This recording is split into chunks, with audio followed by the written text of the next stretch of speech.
Michael, earlier in the season when a lot of the conversation about you guys was kind of the lack of three-point volume, the lack of three-point shooters on the roster, certainly some of that is just is 31 enough in a game to keep up with the trend, but part of it is the spacing element of it too. When you have guys on the roster who opponents are going to tend to just maybe not guard on the perimeter so much, whether or not they're making shots, Aaron, Russ, Peyton when he comes back, how do you kind of prepare those guys from a spacing standpoint, and how tough is kind of the margin for error in terms of the attention to detail on spacing the floor, that sort of stuff? Guys, we only have time for one question. That was an 8-parter. Wow, that was a hell of a question. Well, I think offensive spacing is always important. That's part of being an efficient offensive team is proper spacing. But even before we get to spacing, obviously, I think it's important. When we run, we're an effective offensive team. And you saw in the Laker game, we had 9 transition points. They had 33. And so that puts a lot more pressure on you to execute in the half court, and that's where your spacing is paramount. And then teams are going to dare some guys to shoot the ball. And so we have to make sure that there's a healthy balance of, yes, we generate a wide open shot, but also make sure we are playing with an attack mindset and not settling for shot after shot after shot, because sometimes you're playing right into their hands. So we have to make sure that we're attacking the basket. Our free throw attempts have taken a sharp decline. We were one of the league leaders earlier in the year. That number is going down month by month, so we have to get back to being a team that attacks the basket. And as I said after last game, there should never be a game where Nikola only takes seven field goal attempts. We got to make sure, no matter how they were being guarded, who's open, who's not open, that he's getting the ball, because we know that he's going to be able to score or make a play for somebody else and generate a great look. You mentioned the challenging road trip ahead. How do you navigate playing against better teams when you want your team's mentality to be there?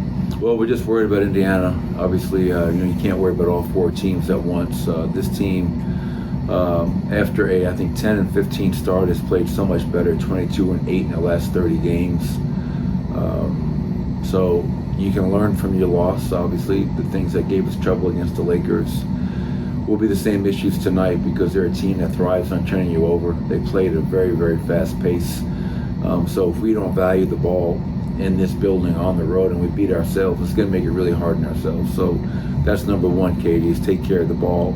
And when we do take care of the ball, your job is not done. You still have to get back after a make or a miss or a turnover and set our defense. And obviously we didn't have enough examples of that the other night. So a hell of a challenge. Tyrese Halliburton, we know what he brings to the table. You have Miles Turner, who's an elite shot blocker, but also a very effective pick and pop 3-point shooter. Pascal Siakam, all-star caliber talent, can get his own shot. He backs down, he punishes smalls in the post. And one of the scarier things about them is their bench. I think last 5 games as number 1 bench scoring team in the league. And Mathurin, Obi Toppin, TJ McConnell, if he plays tonight, those guys come into the game and they play with an attack mindset, so we have to be ready for that. Coach, you just mentioned you can't have a game where Nicole only has 7 attempts. What do you make of that national narrative, because it was a primetime game, that the Lakers somehow solved the Rubik's Cube of how to defend Nikola? Was it, you see it more as a one-off in February of something they did rather than something that the entire league's suddenly going to copy? Well, I think people thought they found the Rubik's Cube many times in the last 10 years, only to see Nikola Jokic, show them that he's always a step ahead. But you have to give the Lakers credit, like we did the other night. Give them credit. They went out there, they threw different bodies at Nikola, they fronted him, they doubled him. They made it really hard for him even just to catch the ball. Not only shoot the ball, just catch the ball. So you have to give credit, but there are things that we showed our guys that we could have done a lot better to help alleviate some of their game plan. But if that's the national narrative, so be it. It was effective the other night, and now we have an opportunity to go out with 25 games to go to find ways to continue to be the best version of ourselves, and I fully expect that to happen tonight. Coach Jamal talked about he was relieved that even though it's a bad game, that you can correct some of the mistakes and the defensive lapses now versus being in the playoffs. So I guess, is that a good thing, or at some point does it, hey, we're getting close to the playoffs, we can't continue to try to fix these things that need to be fixed? Yeah, to be honest, I don't think there were too many defensive lapses. mean, they shot 77% transition. They shot 43% in the half court.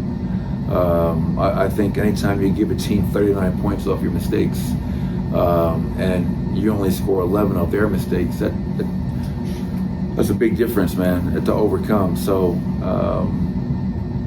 but yeah, after every game, win or lose, you always challenge yourself to look at the film and find ways to teach and improve and hold guys accountable so we can be better your next time out.